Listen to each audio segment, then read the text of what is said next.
अस्सलाम वालेकुम दोस्तों। पाकिस्तान क्रिकेट बोर्ड ने टेस्ट टीम के कप्तान शान मसूद को कंसल्टेंट इंटरनेशनल क्रिकेट और प्लेयर्स अफेयर का मुकर्रर किया है। उसके ऊपर मुख्तलिफ राय हैं। मैंने कोई वीडियो नहीं की थी क्योंकि मैं एक दो चीज़ें डाउट थी जो मैं क्लियर करना चाह रहा था। और आपके जहन में भी होगी, क्या वो टेस्ट टीम के कप्तान होंगे और क्या वो कंसल्टेंट ही रहेंगे? क्योंकि अगर कंसल्टेंट हैं तो वो जॉब किससे बातचीत कर रहे होंगे? डायरेक्टर इंटरनेशनल से, या फैसला कौन करेगा? और वो क्या सजेशन दे रहे होंगे, या अपने एज ए कंसल्टेंट वो क्या राय दे रहे होंगे कि मैं खुद शान मसूद जो हूँ, मैं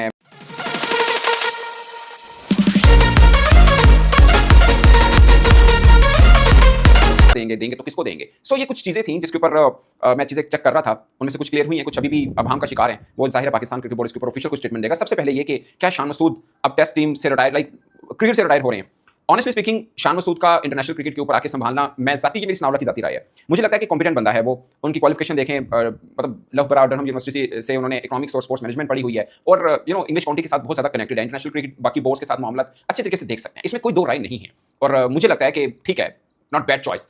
मगर मैं हमेशा क्रिकेट बोर्ड से गिला रखता हूं कि सही काम भी गलत तरीके से बाजुकात हो रहा होता है, या गलत तरीके नहीं कहना चाह रहा मैं, मतलब उस अंदाज से होता है कि लोगों का इंपैक्ट गलत होता है। मिसाल के तौर पर शान मसूद को सब समझते हैं कि वो इनकॉम्पिटेंट क्रिकेटर था और उसको गलत तरीके से कप्तान बनाया गया, और ये वो सब, जिससे मैं एग्री नहीं करता। मुझे लगता है कि वो वेल डिजर्व था, इवन कि वो वनडे भी खेल सकता था। मैं भी इस चीज पे बिलीव हूं कि उस तरह को वनडे से भी गलत निकाला गया। एज ए क्रिकेटर वो मजेदार था, क्रिकेटर था, कह रहा हूं, जैसे भी तो खेल ही रहा है, बट वो खेल सकता था पाकिस्तान की वनडे टीम के अंदर भी। इवन के टेस्ट को भी ठीक तरह से चल रहा है। बाकी टीम हार रही है, 14 में से 4 ही जीते हैं। सो वो बातें एक तरफ अपनी अलग हैं। लेकिन लोग इसको जब जोड़ते हैं ना मेरिट के ऊपर, कि आपने बाबर आजम, चले रिजवान को आपने इसलिए हटाया कि परफॉर्मेंस नहीं आ रही थी, तो टेस्ट में भी नहीं आ रही थी, फिर शान को क्यों नहीं हटाया गया? एक वैलिड क्वेश्चन है, जो जिसका जवाब cricket board of course press conference करे तो देना, और प्रेस कॉन्फ्रेंस करे सहाफी फिर पूछे भी, ये बहुत बड़ी बात है, नहीं पूछ पाते तो उसका जवाब आए कहीं पे। और मतलब अगर शान मसूद के साथ ये स्पेशली लोग उसको मेहरबानी समझ रहे हैं, मैं ज़्यादा पे समझता हूं कि क्वालिफिकेशन के ऊपर पूरा उतरते हैं। वो किस अंदाज से आई हैं या क्वालिफिकेशन की वजह से ही आई हैं या नहीं है, वो मैं नहीं बता सकता, बट मतलब वो मुझे मालूम भी नहीं उस तरह से। बट मुझे ये श्योर है कि क्वालिफिकेशन तो उस बंदे की है, और क्रिकेटर भी है। जब हम खुद कहते हैं किसी क्रिकेटर को आना चाहिए, और अगर वो आ गया तो हमें अप्रिशिएट भी करना चाहिए क्रिकेट बोर्ड पे, जितना हम तनकीद करते हैं वो ठीक है। लेकिन मुझे सिर्फ अंदाज का, एक तो देखिए पाकिस्तान क्रिकेट बोर्ड ने एडवर्टाइजमेंट दी। अब मैं अपनी एक ऐसी असेसमेंट में कह रहा हूं कि आप एडवर्टाइजमेंट से पहले अगर किसी को हायर करना चाहें तो आप डायरेक्ट नहीं कर सकते, क्योंकि लीगल थोड़ी सी चीजें होती हैं। आपने ऐड देना है, उसके बाद कर सकते हैं। अब उनसे पहले आपने कंसल्टेंट रख लिया, कंसल्टेंट आप रख सकते हैं। मिसाल के तौर पर जैसे आमिर मीर साहब है, डायरेक्टर मीडिया हैं,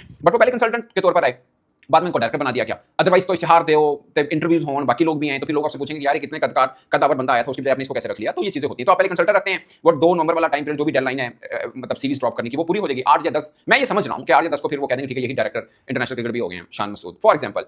तो इतनी जल्दी भी क्या थी? आप बाद में भी कर सकते थे उनको। पाकिस्तान क्रिकेट बोर्ड में तो ऐसा भी होता है कि कभी ऑफिशियल अनाउंसमेंट नहीं हुई तो 1-2 साहब काम कर रहे हैं, कुछ दिन गुजरने के बाद उनकी अनाउंसमेंट होती है कि वो ये काम कर रहे हैं, हालांकि काम पहले से कर रहे होते हैं। सो उसमें ये वाला मामला हो जाता है। आई डोंट नो फिर इतनी कच्ची हंडिया उठाने की जरूरत क्या थी? ये मैं सिर्फ ये जाना, क्योंकि लोग अब कह रहे हैं कि यार टीम तो हार गई। जब टीम हार रही है, उस बीच में आपने 2 चीजें निकलवा दी। एक तो शान मसूद को कंसल्टेंट इंटरनेशनल बना दिया, एक तरफ आपने मुल्तान सुल्तान के साथ पंगा डाल दिया। जो टीम हारी उसके ऊपर बात ही नहीं हो रही है। तो बहुत सी चीजें लोग अपने माइंड के अंदर अज्यूम करते हैं। फिर लोग इस चीज की तरफ भी आ रहे हैं कि शान मसूद चूंकि एक स्ट्रॉन्ग फैमिली बैकग्राउंड है, तो सिर्फ इसलिए क्रिकेट बोर्ड में उनको नौकरी मिल रही है। क्योंकि अमूमन क्रिकेट बोर्ड में जो भर्तियां होती हैं, लोग उसको इस तरह से ले रहे होते हैं कि कोई ना कोई जान पहचान, या तो किसी का दोस्त है या पॉलिटिकल है, तो इस वजह से आ रहे हैं। अब शान मसूद एक क्रिकेटर भी हैं, पढ़े लिखे भी हैं, वो जो क्राइटेरिया पाकिस्तान क्रिकेट बोर्ड ने रखा इंटरनेशनल क्रिकेट, इसमें पूरी तरह से पूरा करते हैं। मगर अंदाज उनको लाने का इस तरह से हुआ कि लोग कह रहे हैं अभी तो हारे हैं, इनसे पूछिए हारे क्यों हैं, तो आप उनको एक ओहदे से नवाज रहे हैं। तो इस कॉन्टेक्स्ट में लोग उनको ले रहे हैं कि ये मेहरबानी है या मेरिट का काम है। अब मैं आपको छोटी सी एग्जांपल देता हूं।